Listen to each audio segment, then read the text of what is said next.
We have all these conversations about how do I hire, but we never talk about how do I fire. Yeah, you can't team build without team break. And so I want to unveil one of the most important conversations or aspects of running a healthy business, running a successful business. And as much as we talk about making the right hires, we also got to make the right fires. Okay. And so I'm going to give you three key components that I always look for when going down this path. By the way, I don't like firing people. Okay. Every time that I have to fire someone, I can't help but to think about what type of situation that puts their family in, what type of situation that puts them in, all the things, right? Because I'm a human before I'm a leader. I'm a father. I'm a family man. I'm a husband. I'm all these things before I'm a business owner. And so I got to be sensitive to that. But then at the very same time, God gave me this thing called business to steward over. And I have to manage and steward over the people and the financial resources accordingly. The first thing that I figured out in this journey didn't even really start in business. It started when I worked in corporate America. This is the most important thing you need to understand when you got to make a firing decision. That I don't fire people. They fire themselves. I just make it official. I don't fire them. They fire themselves. I just make it official. What does that mean? Relationships break down because of unmet expectations. Not pure communication. Not poor communication. Unmet expectations. So if I set the expectations up front and I follow these expectations up with conversations, I follow these expectations up with evaluations, and I'm having these conversations and I'm having these evaluations on a consistent basis, then this person should never be surprised when they're fired. Because they would know, based on them not meeting the requirements of the expectations, that clearly this is not a place that they want to work. And because they've displayed that on a continuous basis that you don't want to work here, then let me help you make it official. Right? Like that's what we have to do then as the leader, as the entrepreneur, as the owner. And so I really got this concept dialed in when I was in corporate America, because we would do these quarterly evals, and you score them, and then you do like a developmental plan, and for whatever reason, they not meeting the mark, and you would have conversations with them about that, and you would give them timelines to hit certain things and requirements to get off the developmental plan. And then I would see them get a little bit better for a short period of time, and then they would default into this behavior that got them these bad remarks on this eval. And I'm thinking to myself, like, this got to be some kind of crazy. You in an environment where you come to work every 2 weeks, you get a paycheck just for showing up with a post. You make decent enough money to provide for your family, establish a certain type of lifestyle for them. You have somebody that is your quote unquote leader or authority at this company that's taking the time out to sit down with you and tell you how you legitimately doing at the thing that you get paid to do. And then tell you that if you don't improve in said area, you run the risk at not being able to do the things that you aspire to do for you and your family. And you don't change them. That's bizarre to me. You know what I'm saying? So clearly, you either one, want to quit and don't know how, or two, you looking to get fired. And either way, I'm going to help you. You know what I'm saying? I'm going to help you. So some things, I remember being on a podcast recently and they asked me, like, what from corporate America was transferable into being a business owner? That was one of those things. That I don't fire people, they fire themselves. I just make it official. And I took that same belief system that I still hold today into my business as a business owner. Now, I'll tell you, as a business owner, it's a little bit different than being in corporate America. Why? So at the facility that I worked at, I was a operations manager for a plastics company. The facility I worked at, we had like 130 associates in that particular facility. I think as a company, we were over like 6,000 employees in 30 different countries. So what does that mean? We got options. You know what I'm saying? One man down, next man up. Pull somebody from this department, let them backfill over here until we solidify the spot. call somebody in from one of the other facilities, make them come from Texas. They're going to hang out for 2 weeks to wait while we figure out which one of these resumes we're going to take. In your business, well, you got a lot more constraints, money being one of them, time being another one, right?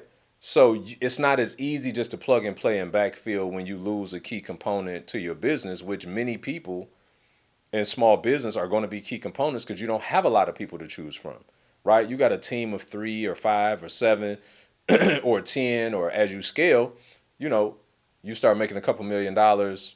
Well, I would say closer to 8 figures. Maybe you got 10, 15, 20 people on your team at that point. But that's still a limited quantity, and you don't have a lot of overlap in said areas. So you may have one person doing your social media management, right? Or one person, period, in marketing. You got one person at admin. You got 1 or 2 sales guys. You know, you don't have a lot of overlap in all these areas. So when you lose one, it's a big hit. So a lot of time what happened is we will hold on to a problem at the expense of having a whole. We'll hold on to a problem at the expense of having a whole. So we like, I don't want to have a hole that I got to backfill.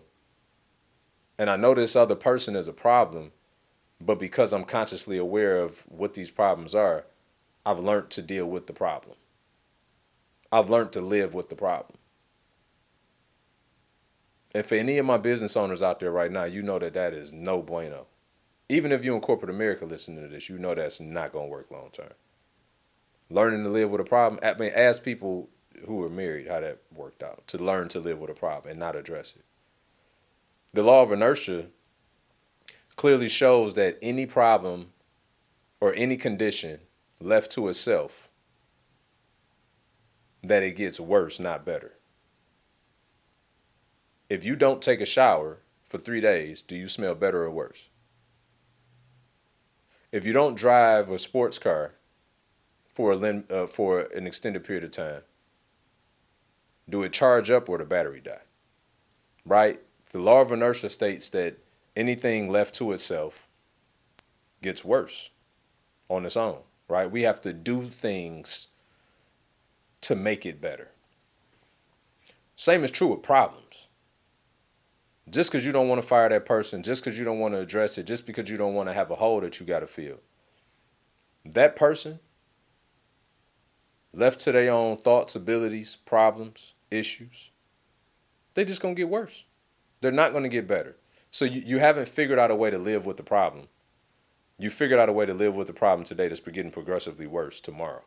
So you got to do something about it. Well, what's the most damaging thing to any company in the company's success? It's my first point. Culture. Culture. That's the first thing that you have to be cognizantly aware of when you're looking to fire somebody. What are they doing to our culture? Are they making our culture better, or are they making our culture worse? Because I guarantee you they're a problem, no matter how nice of a person they are. If they're a problem, then they're causing problems for other people because somebody is feeling the weight of whatever deficiency that they have, and somebody else is picking up the slack. So they're tearing up the culture. Why? Because the people that are doing their job are looking at you as to why you allow this person not to. I get up every day and run through a brick wall for you without you having even tapped me on the shoulder. But this one right here, you got to call to wake up to get him out the bed, to still come to work and halfway do his job. Culture is everything. Culture is everything. The second thing that we have to look at, what is their competency? Are they good at what they do? Yes or no? Now, of course, the whole essence behind being a business owner is that you go from working in the business to on the business. You want to get to a point where you can start firing yourself from certain activities and hire them to other people. Why? Not because they're going to kill it and do the exact same job as you would do, right?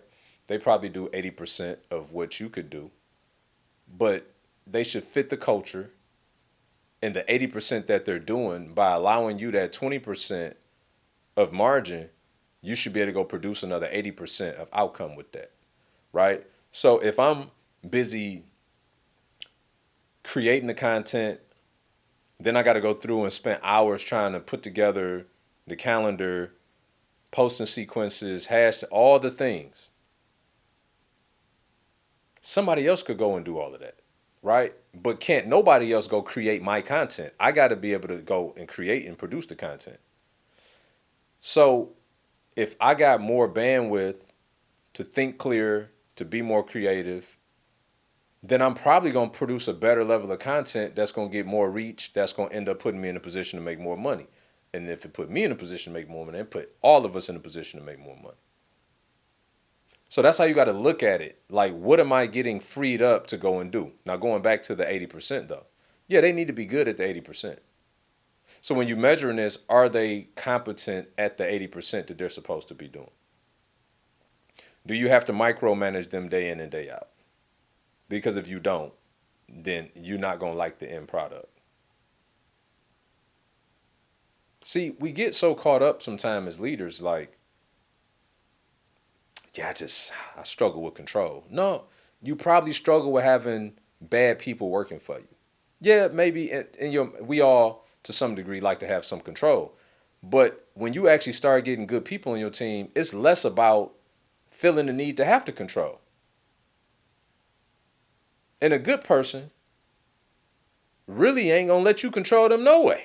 Just keeping it a buck. Like, the better quality of people you get, they will culture, right? So whatever your culture is, respect, all the things, don't mean that they got to be negative about it, but they will, in a very professionally and polite way, tell you I got it. And if you a smart leader, then you gonna get off their back and let them do it. Is that making sense? Now, on the other hand, though, if you're not doing what you need to be doing, and I got to constantly remind you of what you should be doing, then this thing that I'm doing called paying you to free up my time, now I'm paying you to waste my time. Uh-oh. That ain't going to work, right? I can't pay you and you waste my time. We got a problem, Houston. Okay, so are they competent? And then lastly, the third C, what is it costing you? There's a legitimate cost to the money you are losing, not making, and paying as a result of somebody that should be fired, that you allow to stay around for whatever reason, whether you're unwilling to have a difficult decision, whether you are scared of having the whole. Sometimes selfishly, selfishly, we may just not want the inconvenience of having to bring somebody else in that we got to train because we didn't get our SOPs set up the right way in our business, the standard operating procedures. So we know when somebody else come in, it's never plug and play, but at least the SOPs give you a solid foundation and framework to build from to where the training process should be faster. But when it ain't and you got to do it all over from scratch again, who look forward to that? So you like, I'm going to get along as far as I can, but it's costing you though. It's costing you money that you're either not making or losing. It's costing you money that you're paying out to this individual. Watch this, though. It's costing you something far more important than all of that. It's costing you peace. It's costing you a peace of mind every time you got to have a conversation about this individual. It's costing you a peace of mind every time that you get in a meeting room with this person and you disgusted to even be in the room and you still got to lead. You still can't be rude. You still got to treat them with respect. You still got to treat them with care. But you can't stand that they here right now. And you got to pay them? Oh, my God. As y'all can hear, I got trauma behind this, right? I've been there. If there's one mistake that I made in business, that I made more than I probably should have, is keeping people around too long. I know for those of y'all that know me or think y'all know me, you be like, be cutthroat. Right, I actually got a really big heart, and I try to give people grace, but when I'm clear and a decision is made, it ain't no going back from that. I got no problem with having a difficult conversation when that time comes, and that's where I do differ. Once I'm decisive, it's over. There's no more. I ain't teeter-totter and I ain't going back and forth. When the decision is made, it's over with, right? Just take me a little while to get to that decision. I could talk myself in and out of it initially and but they did good over here and I could justify it and all of that. But the truth is, Maya Angelou said it best. When somebody show you who they are, you believe them the first time. You know when you know as a leader. It's just about getting yourself to a point where you're ready to deal with all of the smoke that come along with that. Whether it be the blowback from the conversation, whether that be the backfill of the hole that was now met, whether that be the new person that's coming in that you may have to fire on the first day that they get there. That has happened, right? Stay in business long enough, you'd be surprised at all the things that take place. But at the core of it all, here's what I could tell you. If you got somebody that you need to fire and they're destroying your culture, they don't have the competence to be good at what they're doing, and they're costing you money and peace, and you don't fire this individual, you probably shouldn't be lead.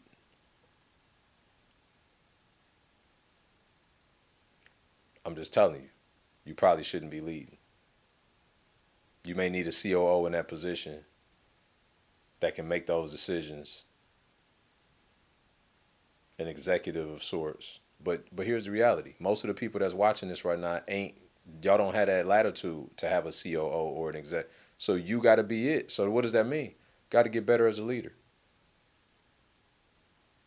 Because you got to protect the flock and you got to steward the ship at all times. Because if it go down, it ain't because of them. It's only because of you. If this was helpful to you, if this blessed you, all I ask, like it so the algorithm does what it does, share it, comment, and hit that subscribe button if you hadn't already. I'll see y'all in the next one.